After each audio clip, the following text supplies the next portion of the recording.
او بھائی کون سا پانی پیا یار, اور کون سی بے شرمی کا جام پی لیا تم لوگوں نے کہ اب بھی شرم نہیں آ رہی. یہاں پر انڈیا کی کوئی فنکارہ مر جائے تم سب کے آنسو بہنے لگ جاتے ہیں. ایک سفیر, ایک بے غیرت سفیر کو نکالنے کے لیے تم لوگوں نے اسلام کے خلاف جانے کو تیار ہو گئے. اب میں سوال کر رہا ہوں تمام ان جماعتوں سے, الگ الگ ٹیگنگز لگائے گئے نا, اسلام کا بٹوارا کر دیا, میں تو اہل تشیع, تو اہل حدیث, تو شیعہ.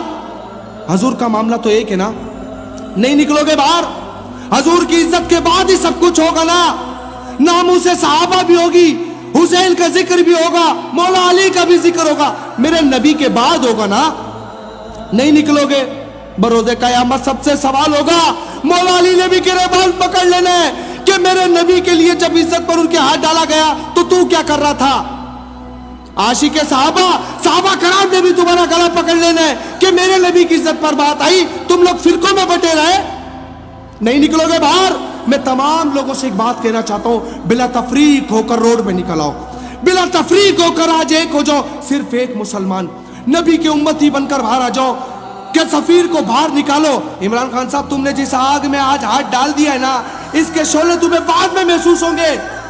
سفیر تو تمہیں نکالنا پڑے گا, لیکن یاد رکھنا وعدہ خلافی سے لے کر اسلام سے بغاوت تک تمہیں اللہ زمین میں بھی رسوا کرے گا, تمہیں قبر میں بھی رسوا کرے گا, اور تمہیں حشر میں بھی رسوا کرے گا. حافظ سعد رضوی یا کوئی بھی کارکن, اللہ اس کے رسول کے لیے جنگ لڑ رہا ہے.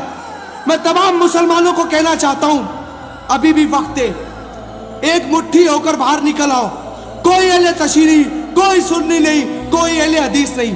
آج صرف نبی کے امت, نبی کے ہی تو احسان ہے ہم پر. حجرے میں بند رہے, پیٹ پہ پتھر باندھا, اپنے چچا کی شہادت دی, سب کو سا اسلام کے لیے. آج اس اسلام کو ضرورت ہے تم لوگوں کی. کیا نہیں نکلو گے باہر؟ حضور کے نالے نے مبارک پر یہ دو جہاں غرق ہو جائے کوئی فرق نہیں پڑتا.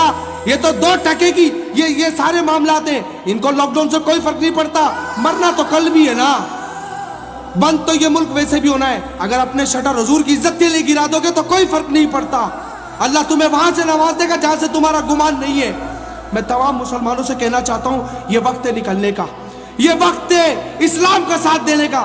یہ وقت ہے ان لوگوں کے لیے جن لوگوں نے خادم حسین رضوی کو غلط کہا تھا, اور ایک وقت آیا تم سب نے کہا وہ بابا حق پر تھا. آج اس بابا کو بھولنا نہیں ہے, اس کی محنت کو رائے گا نہیں جانے دینا. سب نے روڈوں پر نکلنا ہے, اس ملک کا پہیہ جام کر دینا ہے.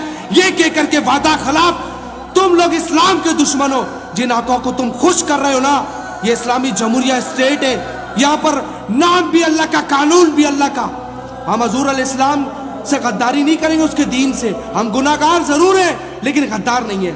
تمام دوستوں سے کہتا ہوں, سوشل میڈیا پر آگ لگا دو کہ وزیر اعظم کہ تم اس بار سفیر کو باہر خود نکالو گے. تم نے وعدہ خلافی کی, تم نے اسلام سے بغاوت کی, تم جھوٹے ہو, تم دھوکے باز ہو. اور اللہ تمہیں, میری دعا ہے, میں تمام لوگوں سے کہتا ہوں لکھو اس پر آمین. تم نے اسلام کے ساتھ بغاوت کی, اللہ تمہیں یہاں بھی رسوا کرے, تمہیں قبر میں بھی رسوا کرے. میں کمزور ہوں, میں نے ہمیشہ اسی طرح آواز اٹھائی یہ بات سوچتے ہوئے کہ جب ابراہیم علیہ السلام کو نمرود آگ میں جلا رہا تھا تو چڑیا پانی ڈال رہی تھی. مجھ میں جتنی طاقت ہے میں اتنا کام کر رہا ہوں, تمہاری جتنی طاقت ہے تم اتنا کام کرو. اگر ایک شیر کے پٹل سے تم اس کو آگ کی طرح پھیلا دیتے ہو تو اتنی طاقت تھی. روڈ پہ نکل سکتے ہو تو اتنی طاقت تھی. اگر ظلم کو زور بازو سے روک سکتے ہو تو اتنی طاقت ہے. تمام دوستوں سے کہتا ہوں, آج ایک مسلمانوں کے کوئی پی ٹی آئی کا فالوور نہیں, کوئی کسی جماعت سے نہیں. اسلام کا دفاع کرنا ہے. کلمہ حضور علیہ السلام کا پڑھا, عمران خان کا نہیں پڑھا. ساتھ دینا چاہتے ہو تو ساتھ دو, نہیں تو یاد رکھنا گناہگار کی معافی ہے, غدار کی نہیں. اگر آج بھی تم عمران خان کی سائیڈ پر جا کے کھڑے ہونا چاہتے ہو کہ سفیر کو یہاں نہ نکالو, یہی رہنے دو, تو تم بھی اس کے گروہ میں شامل ہو, اور قیامت کے روز تم اسی کے جھنڈے کے تلے ہوگے. السلام علیکم ورحمۃ اللہ وبرکاتہ.